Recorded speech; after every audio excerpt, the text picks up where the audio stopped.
Hello student, প্রশান্ত academy চ্যানেলে তোমাদের স্বাগত জানাই। আজকে আমি তুলে ধরলাম কল্যাণী ইউনিভার্সিটির সেকেন্ড সেমিস্টারের সংস্কৃত মাইনর সাজেশান। তোমরা জানোই আমার সাজেশান 100% কমন আসে, তাই স্কিপ না করে পুরো ভিডিওটি দেখো এবং নোট ডাউন করে রাখো। সংক্ষিপ্ত প্রশ্ন উত্তর 2। বেদ শব্দের অর্থ কী? বেদের কয়টি শাখা কী কী? সাম শব্দের অর্থ কী? সামবেদের কয়টি শাখা কী কী? ঋক সংহিতা কয়টি অনুবাক মণ্ডল আছে? উপনিষদ শব্দের অর্থ কী? অথর্ববেদের উপনিষদের গ্রন্থগুলির নাম লেখো। প্রশান্ত একাডেমি যা সাজেস্ট করে তা 90% থেকে 100% কমন আসে, তা তোমরা যাচাই করতেই পারো আমার এই চ্যানেলে PBRCRসের কোশ্চেন অ্যানালাইসিস ভিডিও দেখে। আমার এখান থেকে অনেকে সাজেশান এবং সাজেশান অ্যান্সার সংগ্রহ করেছে অর্থ বিনিময়ে, তারা জানে। যদি তোমরা কেউ অর্থের বিনিময়ে সাজেশান অ্যান্সার সংগ্রহ করতে চাও তাহলে অবশ্যই করতে পারো। আর যদি কমন না আসে 100% তোমাদের ফেরত দিয়ে দেওয়া হবে। ডেসক্রিপশনে ফোন নম্বর দেওয়া থাকবে, তোমরা অবশ্যই দেখে নেবে। দেখো, 2টি করে মহাপুরাণ, 2টি করে উপপুরাণের নাম লেখো। মহাভারতের রচয়িতাকে? এই কাব্যের শ্লোক সংখ্যা কত? কালিদাসোত্তর যুগে রামায়ণ আশ্রিত 2টি মহাকাব্যের নাম লেখো। শ্রীমদ্ ভগবদ্ গীতার উৎস কী? এই গীতার শ্লোক সংখ্যা কত? ত্রয়ী বলতে কী বোঝায়? বেদকে কেন ত্রয়ী বলা হয়?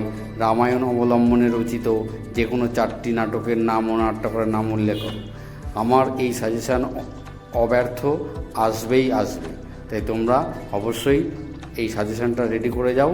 পরীক্ষায় প্রশ্ন খুলেই দেখবে এই কোশ্চেনগুলোই তুলে ধরা হয়েছে।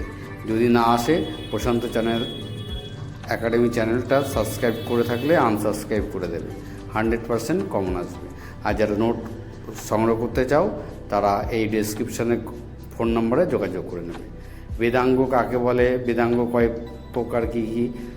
মহাভারতে কয়টি পর্ব আছে? শ্রীমদ্ ভগবদ্গীতা মহাভারতে কোন পর্বে উল্লেখ আছে? বৈদিক সাহিত্যে কতগুলি পর্যায় আছে, কী কী? টিকা লেখো। বৈদিক স্বর। উপনিষদ বলতে কী বোঝো? সামগানের কয়টি বিভাগ? ঋগ্বেদের প্রথম সূক্তে অগ্নি, ঋষি, দেবতা, ছন্দের নাম। ঋগ্বেদের 2জন ভাষ্যকারের নাম লেখো। যারা নোট সংগ্রহ করতে চাও, খুব কম সময় তোমাদের হাতে আছে, তাই তোমরা অবশ্যই এই ভিডিওর ডেসক্রিপশনে দেওয়া কন্ট্যাক্ট নম্বরে যোগাযোগ করবে।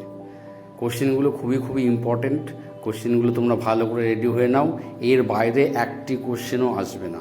আর যদি এই না আসে, আমার কথা মতো 80 থেকে 90%, তাহলে যারা আমার চ্যানেল সাবস্ক্রাইব করেছো তারা আনসাবস্ক্রাইব করে দেবে।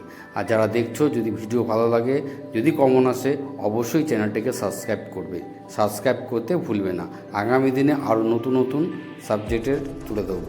আমার চ্যানেলের যে কতটা ভ্যালু আছে, আমার PBRCRসের কোশ্চেন সাজেশান কোশ্চেন অ্যানালাইসিস ভিডিওগুলো একটু দেখে নেবে, তাহলে বুঝতে পারবে যে আমার সাজেশান থেকে কত % পরীক্ষায় আসে। এই প্রশ্নগুলো যে 30টা শর্ট কোশ্চেন, 32টা বা 35টা শর্ট কোশ্চেন আমি তুলে ধরলাম, 2 নম্বরের তোমাদের এখান থেকে করতে হবে। এর মধ্যে থেকেই তোমরা প্রশ্ন অবশ্যই পাবে। এইগুলো যদি তৈরি করা এখনও না হয়ে থাকে, শেষ মুহূর্তে এসে এগুলো তৈরি করে নাও।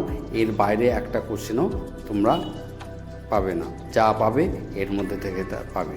এটা প্রশান্ত একাডেমি চ্যানেলের পক্ষ থেকে বলা হচ্ছে। প্রশান্ত একাডেমি চ্যানেল অভিজ্ঞ টিচার। দীর্ঘদিনে তোমরা চাইলে চ্যানেলটি ভিজিট করো, অ্যানালাইসিস ভিডিওগুলো দেখো, তাহলে তোমরা বুঝতে পারবে যে সত্যি এই চ্যানেল থেকে কত % সাজেশান ভিডিও কমন আসে। তাই তোমরা বিলম্ব না করে তোমরা অবশ্যই এই প্রশ্নগুলো তৈরি হয়ে নাও। 5 নম্বরে ব্যাখ্যামূলক কোশ্চেন। ঋগ্বেদের সংবাদ সূত্র সম্বন্ধে আলোচনা করো। সংক্ষিপ্ত টিকা লেখো। নিরুক্ত পুরাণের 5টি লক্ষণ লেখো। অথর্ববেদ, হরিবংশ, উপনিষদের টিকা লেখো। বিষ্ণু পুরাণ, রামায়ণের প্রক্ষিপ্ত অংশ খুব ইম্পর্টেন্ট, 90% কমন আসবে। যদি যারা উত্তর সংগ্রহ করতে চাও তারা এই ডেসক্রিপশনে দেওয়ার নম্বর অবশ্যই যোগাযোগ করো। রচনাধর্মী প্রশ্ন উত্তর 10 নম্বরে বৈদিক যুগে নারী সম্পর্কে আসবে।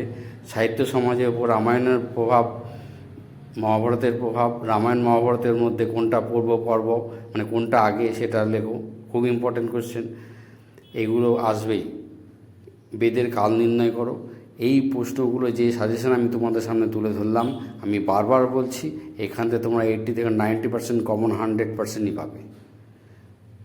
তাহলে যারা দেখছো ভিডিও অবশ্যই ভালো লাগলে ভিডিওটি সাবস্ক্রাইব করে দেবে প্রশান্ত একাডেমি আর একটা প্রশান্ত ব্লগ চ্যানেল। ধন্যবাদ।